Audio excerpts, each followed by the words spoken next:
The coronavirus, creeping onto the world scene only a few short months ago, and then exploding into our day-to-day lives. Welcome back to Around the World with COVID-19 from a blindness perspective, where we hear from guests who are blind and visually impaired about how the coronavirus and COVID-19 are affecting them around the globe.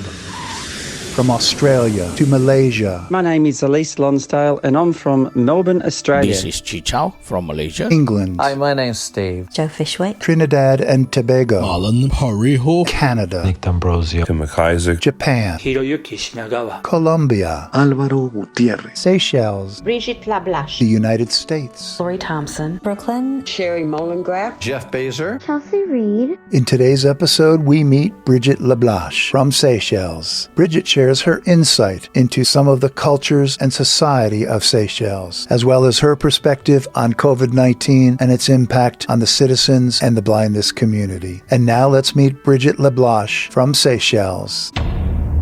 Hi everyone, I'm Brigitte Lablache and I come from the Seychelles. Seychelles is a country in the Indian Ocean near Mauritius, Madagascar and Reunion. We are 4 degrees south of the equator and our population is 95,000. Our main language is Creole, which is similar to French.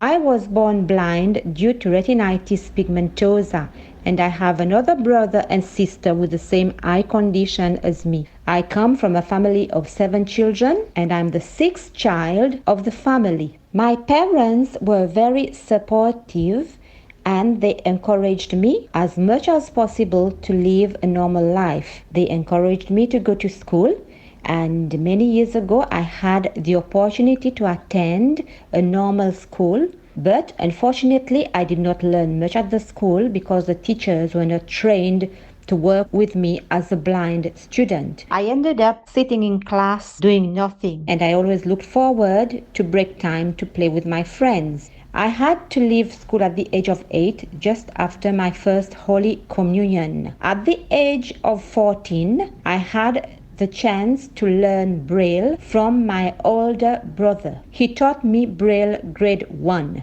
And in 1985, I was sponsored by the Rotary Club of Seychelles to attend a telephone training in India. Apart from the telephone training, I learned Braille grade 2 and mobility. After I returned from India, I took a basic course in English with the Hadley School for the Blind in America. In 1987, I had the opportunity to attend a social rehabilitation course in the UK. While I was at the Blind Center, I learned how to cook, how to iron, how to do the usual house chores, and I also learned how to type and mobility. I must say the course was very useful. I spent 1 year in the UK, and in August 1988, I returned to Seychelles. On the 1st of September, I was employed as a telephone operator with the Ministry of Employment. I worked for that ministry for 5 years, and in 1994, I was transferred to the Ministry of Culture. I worked for that ministry until 2016.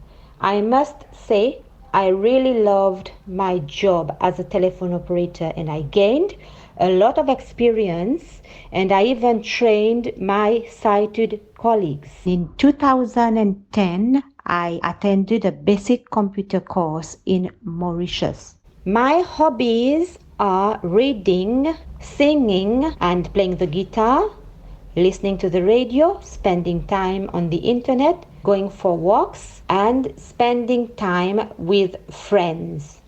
I also enjoy playing Ludo and Scrabble. I love going to the beach. I enjoy swimming, and I enjoy reading detective novels and romance novels. My favorite authors are Barbara Cartland, Barbara Taylor Bradford, Virginia Andrews, Danielle Steele, Agatha Christie, and others.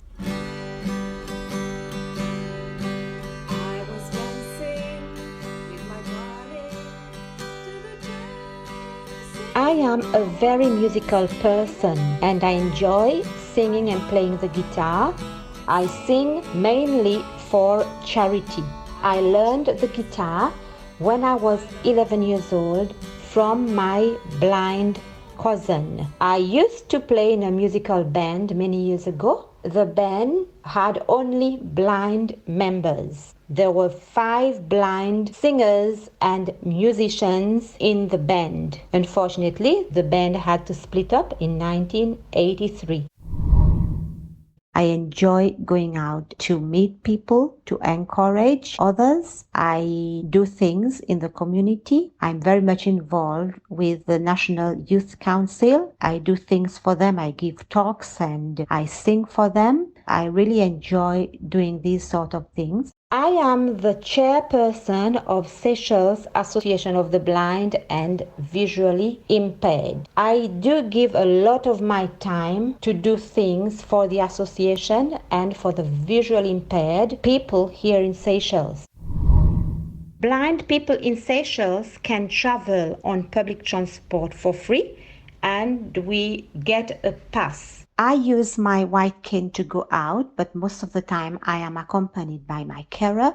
A carer is somebody who works for us, who helps us with the cleaning, ironing, who accompanies us shopping, and whenever I go to a meeting, she accompanies me as well, or to the hospital. She helps me in different ways, and I must say she is very good. She's a trustworthy person. The carers are paid by the government and they are full-time carers. And people with a disability receive a monthly pension. It's called the invalidity benefit. We are very grateful for that. As regards to the COVID-19 situation in Seychelles, Seychelles recorded its first case of COVID-19 in March this year. It was a couple traveling from Italy to the Seychelles. So far, we have recorded 137 cases of COVID-19, but most of the cases are imported cases. Seychelles lockdown started on the 8th of April. We've only had 11 cases so far, but they acted pretty quickly and they decided that they were going to impose some pretty heavy regulations in comparison to around the world.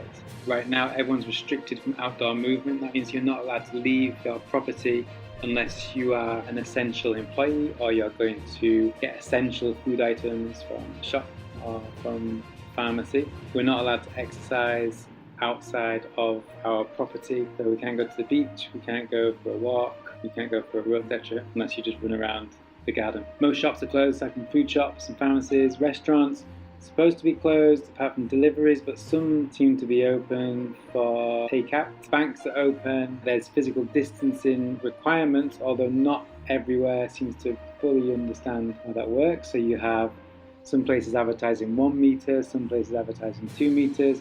You've got some shops that allow only a certain amount of people in, some shops just allow everybody in, some shops ask you to stand apart at the till, some shops don't bother. Some shops have people on the doors with sprays to spray your hands. Other shops, though, there's a big variety of what the shops are doing. The president said that people shouldn't be assembling and there shouldn't be more than 2 people together, but that seems to be continuing a little bit. People do seem to be congregating on the beach or in sort of hidden away areas where they're still sort of hanging out and drinking a little bit. When Seychelles got the first 2 cases of COVID-19, the Department of Health had to impose certain restrictions. We were not allowed to go out from our homes from 7 p.m. till 6 a.m. in the morning for 4 weeks. And during the day, we were allowed to go to the nearest shops. We were not allowed to go to church, and funeral service was not allowed. And this affected me a lot because I could not do my usual exercise or meeting up with my friends or attend the meetings with the Blind Association. We are now obliged to wear masks in the supermarket, on public transport, and when we go out in crowded places where social distancing cannot be observed. At the moment, we don't have any patients with COVID-19. We are still on our guards. All visitors entering Seychelles has to go in quarantine for 14 days. I would like to thank everyone who have listened to this podcast, and a special thank you for inviting me to take part in this program. Thank you and best wishes from Seychelles. We'd like to thank Brigitte for coming on and sharing her unique perspectives from Seychelles. Be sure to stay tuned for more episodes in our series, Around the World with COVID-19 from a Blindness Perspective. And from all of us here at Blind Abilities, through these challenging times, to you, your family, and friends, stay well, stay informed, and stay strong. Thank you so much for listening, and have a great day.